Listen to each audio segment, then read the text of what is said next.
Okay, so I said I would just do a short video on our half-court pack-line defence that we're going to play this season. So this is just a basic position. So these are 5-out offense, and these are us.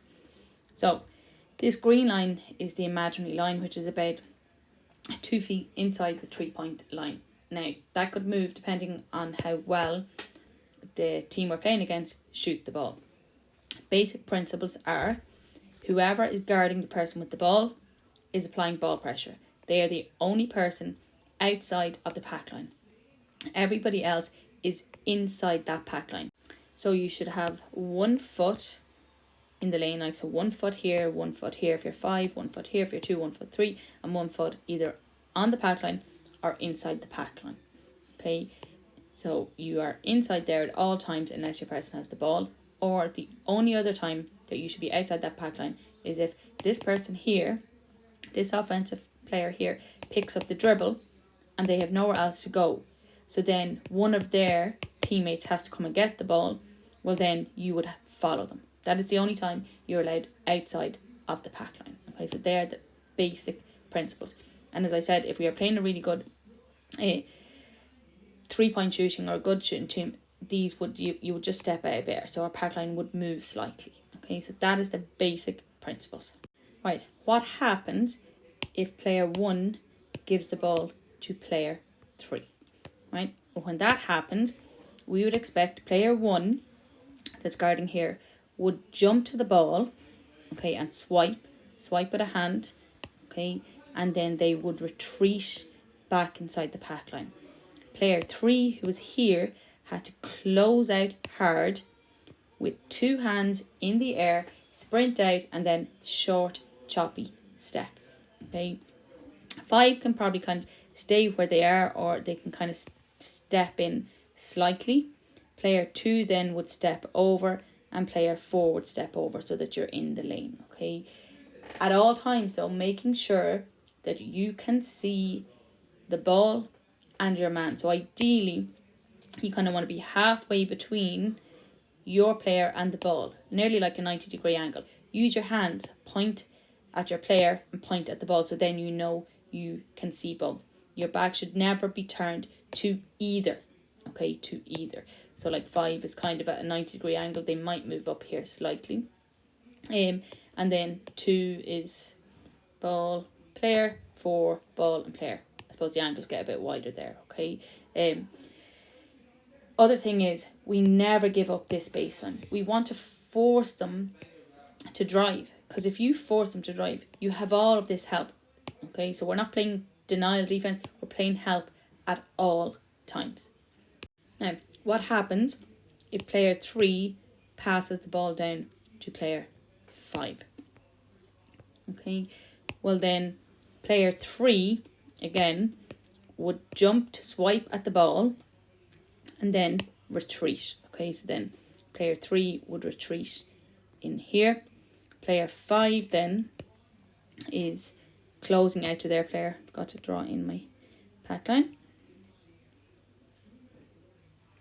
Okay, so player 3 jumps and swipes and then retreats back inside the pack line. Player 5 closes out, 2 hands, closes out hard.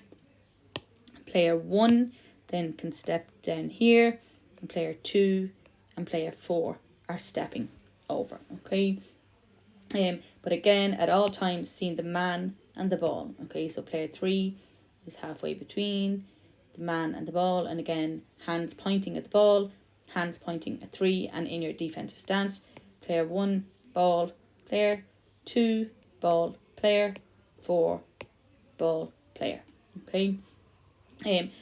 The other thing is, we don't give up the baseline. Now, I know 5 isn't standing right at the baseline, but you kind of want to stand in a position, if you're here, that your left foot is kind of standing here to deter 5 from driving baseline. Okay, and I know you'll have lots of questions about what do we do if they play 2 players inside and stuff like that.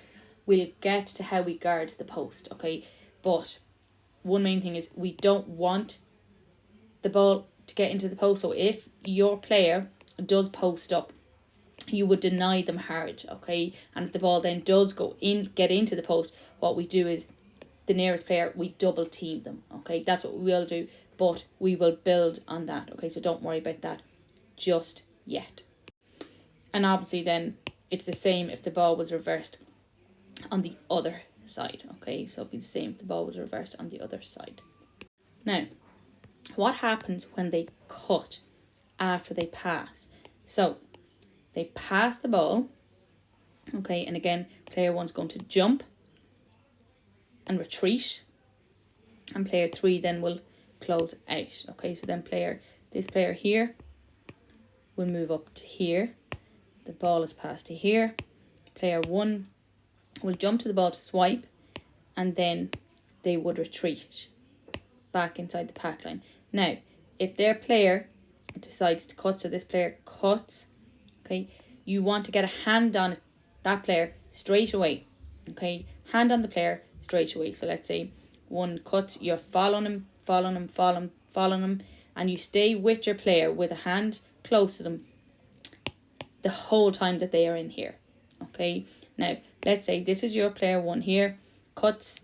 As soon as they cut, the hand is touching. You're not waiting for them to be gone and then running after them, okay? As soon as they cut, your hand is touching them, okay?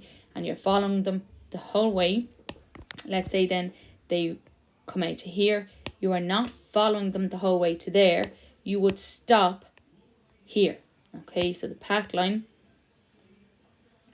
is there, okay? You're following the whole way, and if they're right there and the ball is over here, well then you're staying here. You would not follow them the whole way there.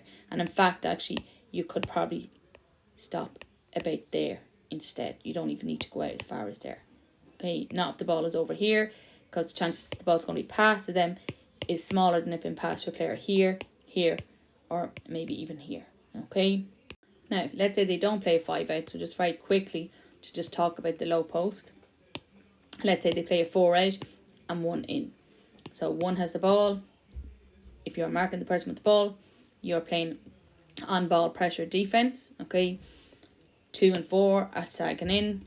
3 is stepped in. If your player posts up, you want to front the player. You are denying that ball, okay? Now, if the ball happened to get in, let's say there's a mismatch here, this player is taller, ball gets in, 4 is there, okay, to double team, okay? 4 is there to double team. Similarly, if the ball was passed over here to 3, 3's closing out, 1 steps down, 4 would step in, okay, ready to double team in the low post. That's just briefly what we're doing. But if your player posts up, you are denying them the ball, okay? You're fronting them, okay? We do not want them to get the ball.